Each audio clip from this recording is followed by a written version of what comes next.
Perkenalkan, nama saya Kevin Aprilatarto. Pada hari ini saya akan menjelaskan kepada kalian tentang apa itu function. Function itu sendiri adalah bagian kecil dari suatu program yang terbagi-bagi untuk melaksanakan tugasnya masing-masing. Function mempunyai sifat yang reusable atau dapat digunakan kembali. Di sini saya akan menunjukkan kepada kalian contoh dari function dan cara penggunaannya. Di sini saya akan memberikan contoh program yang akan mengukur umur Anda.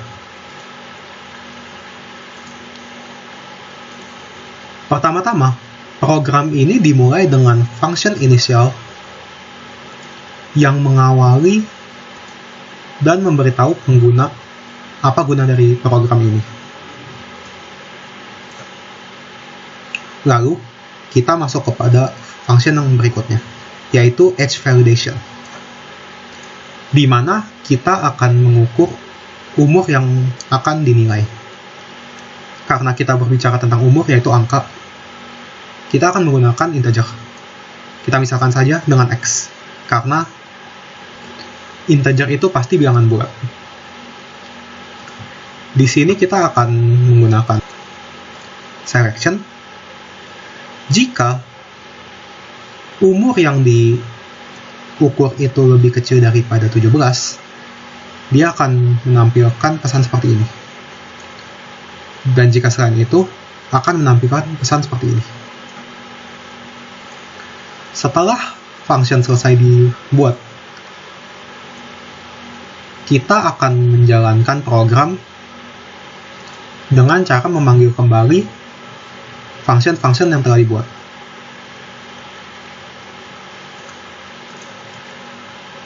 Kita dapat memanggil function-function yang telah dibuat dengan cara menuliskan nama functionnya. Seperti ini.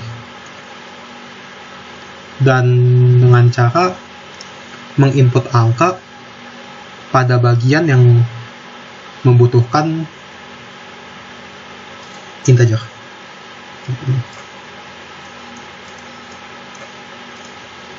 Dan coba kita compile.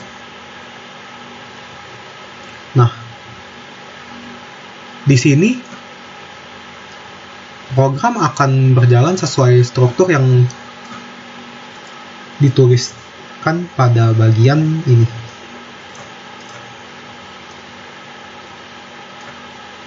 Sekian untuk materi function.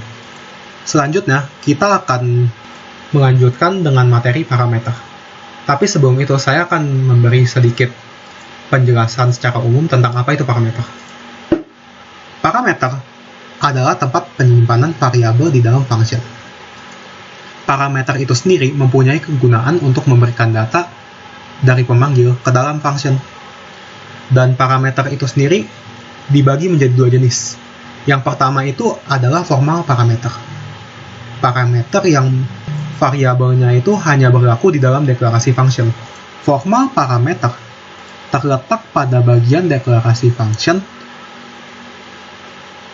tepatnya pada antara tanda dalam kurung. Jadi kalau misalkan di sini contohnya itu INTX itu adalah formal parameternya, dan yang satu lagi itu adalah actual parameter. Actual parameter adalah parameter yang dipakai saat pemanggilan fungsi. Sekian dari saya. Halo, selamat siang. Saya Jenis dari kelas LH01, kelompok Algopro 12. Dan hari ini saya akan membahas tentang parameter dan passing by value. Untuk lebih jelasnya, kita akan membuat contoh, misalnya saja, dua fungsi untuk menambah dua angka. Misalnya saja ini pertama fungsi untuk menambah dua angka yang kita akan namakan hasil. Dan untuk ini kita akan namakan parameternya integer n1 dan integer n2. Untuk di dalamnya sini kita akan namakan integer total yang nanti kita akan gunakan untuk menambahkan N1 dan N2. Dan akhirnya kita tinggal return. Ini fungsi pertama kita, dan untuk fungsi kedua kita akan seperti biasa.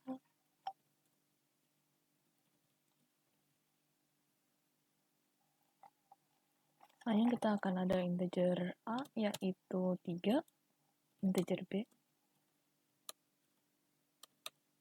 yaitu 5, dan integer satu lagi untuk total 2.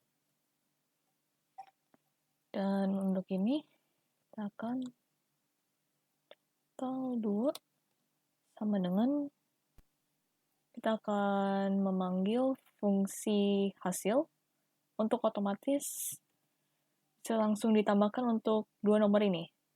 Hasil, dan kita akan tinggal A dan B. Itu saja adalah hasil akhirnya.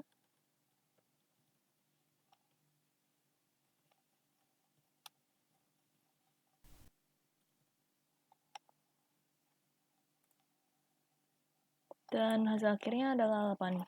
Nah, di dalam proses ini kita akan bisa lihat bahwa parameter dibagi menjadi dua, yaitu actual parameter dan formal parameter.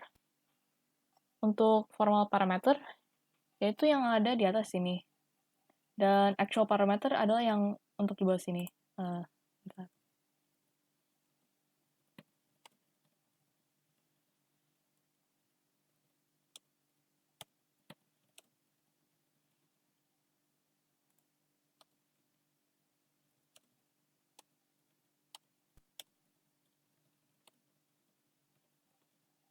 Nah, actual parameter yang datanya di sini, value yang dari sini, akan di-copy ke dalam formal parameter. Yang nanti bisanya, nah kan di sini kan A kan sama dengan 3, dan B-nya kan sama dengan 5. Nah, jika kita ada di sini hasil A, B, nanti A akan dimasukkan dalam N1, dan B akan dimasukkan ke dalam N2. Nah, dari itu, karena ini 3 dan 5, 3 akan masukkan N1, dan 5 akan masukkan N2. Dan selanjutnya, untuk ini hasil, karena ini bisa juga dibilang dengan passing by value, karena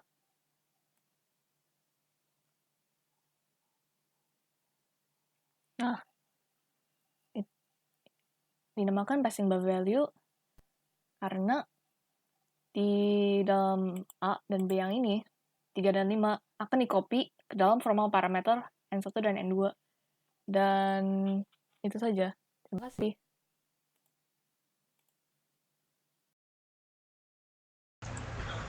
Halo, saya Richard Prayogi dari kelompok 12 Hagoprok, dan saya akan menjelaskan passing by reference. Jadi, pertama-tama kan parameter dibagi jadi dua, yaitu formal parameter dan actual parameter.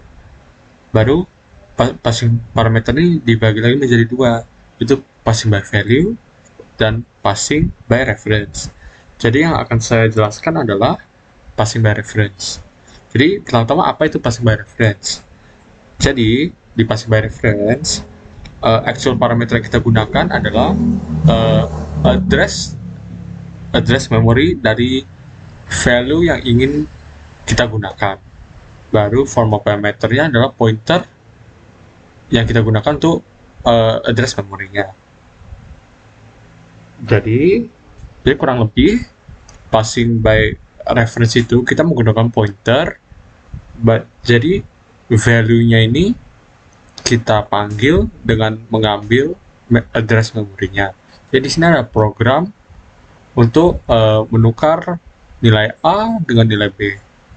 Jadi pertama-tama kita akan buat functionnya dulu. Jadi sini void swap integer, yang ini bintang ini kita buat karena untuk menunjukkan bahwa ini adalah pointernya. Jadi di sini kita akan menukar A dengan B. Jadi pertama kita buat sebuah integer baru, yaitu C sama dengan pointer A. Jadi pointer A sama dengan pointer B, lalu pointer B sama dengan C, Jadi dengan begitu kita sudah menukar A dengan B. Jadi kita tinggal membuat in main-nya, yaitu jadi in A kita masukin value yang kita inginkan, in B kita masukin value yang kita inginkan, jalankan function-nya, baru kita printf hasilnya. Jadi di sini kan A 95 dan B 910. Jadi saya akan run programnya untuk mengecek apakah benar atau salah. Jadi di sini kita bisa lihat bahwa A dan B telah bertukar. Jadi sekian dari saya, terima kasih. Baik, saya Rio Pramana dari kelompok 12, kelas LH01.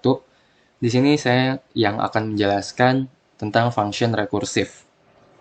Jadi function rekursif itu adalah sebuah function yang memanggil dirinya sendiri di dalam function yang sama. Contohnya ketika kita mendefine sebuah function yang namanya recursion, kemudian di dalam function tersebut kita panggil lagi function recursion tersebut. Artinya function recursion ini akan memanggil dirinya sendiri. Ini yang dinamakan dengan function rekursif. Function rekursif ini bisa digunakan untuk mencari nilai faktorial ataupun Fibonacci. Di sini saya akan mencontohkan rekursif dengan fungsi untuk mencari nilai faktorial. Contohnya 5 faktorial. Untuk mencari 5 faktorial, kita harus mencari nilai dari 5 kali 4 faktorial. Kemudian, untuk mencari 4 faktorial, kita perlu mencari 4 kali 3 faktorial. Dan seterusnya, sampai kita dapat 5 faktorial sama dengan 5 kali 4 kali 3 kali 2 kali 1 faktorial, yaitu 1. Di sini kita buat function-nya, yaitu function faktorial yang menerima sebuah integer n. Integer n ini adalah angka yang ingin kita cari nilai faktorialnya.